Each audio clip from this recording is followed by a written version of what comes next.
How many people in this room regularly use forms of social media? Social media can be a great way to see what friends are up to, share life, or kill some time during the day. While it seems like a great invention, I'm here today to persuade you why social media does more harm than good.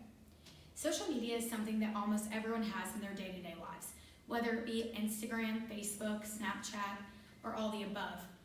Today I'm going to talk about why social media is bad, how it exploits the human mind, and is bad for mental health and divides us more than it connects us.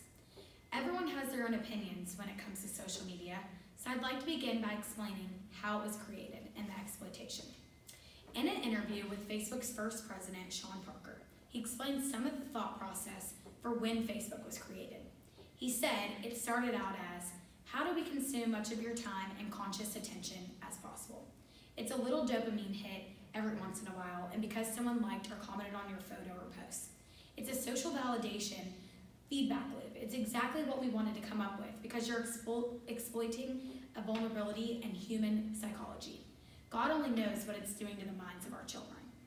Every like also connects you to the next thing that pops up on your timeline and then has you hooked to the next video. It also eliminates the idea of thinking freely. It acts as if it's your brain and automatically pops up with something to attract your attention next. I like making my own decisions personally without a mass media giant giving me hints or comments or likes on what my next step might be. Now that I've told you why social media was created, I'm going to tell you how it can degrade your mental health.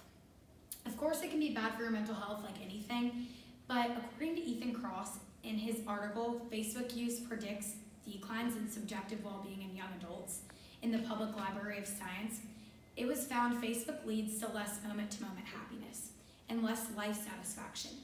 Additionally, the more one used Facebook in a day, the more these two variables dropped. Social media may act as a great way to instantly connect with others, but rather than enhancing well-being as offline interaction does, it does the opposite. Social media makes people more socially isolated by comparing people.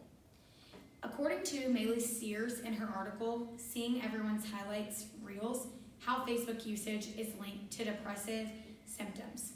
Users are constantly comparing themselves to others' posts and we're either better and or worse for the type of way.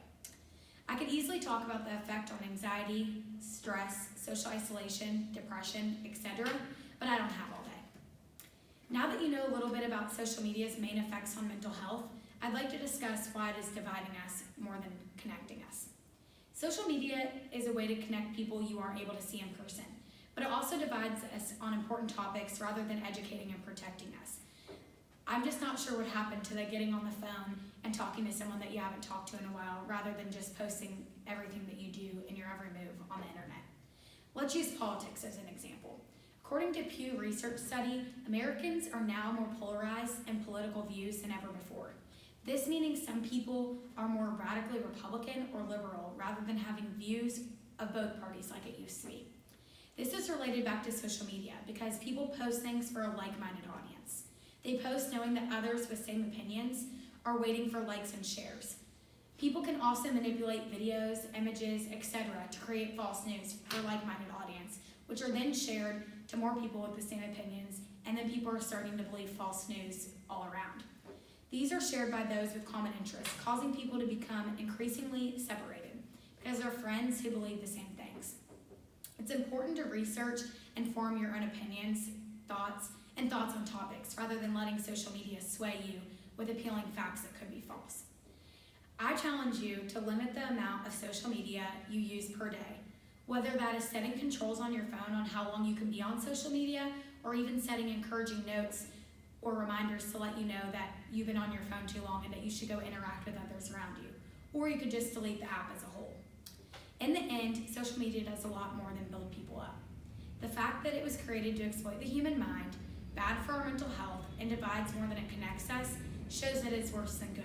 Even Facebook's first president said that that was the whole point of social media in the beginning.